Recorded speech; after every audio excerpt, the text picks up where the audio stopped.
Deleted photo recover from Facebook. Hey everyone, welcome back to our channel. In this video we're going to learn how we can recover deleted photo from Facebook, so make sure to watch the video till the end.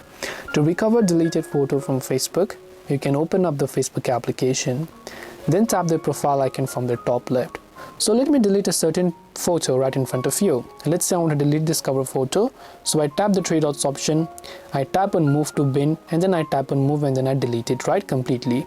Now I'm just going to refresh this a little bit once. Once I do that, now I can go to the three dots option. To restore it, I can go to activity log.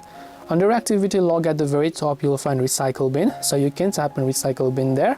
And once you have done that, you can just select that particular one, and again you can just tap on the restore option from the bottom if you want to restore it, then tap the restore button, and that particular photo will get successfully restored. This way you can recover or restore deleted photos on Facebook. Hope this video was helpful.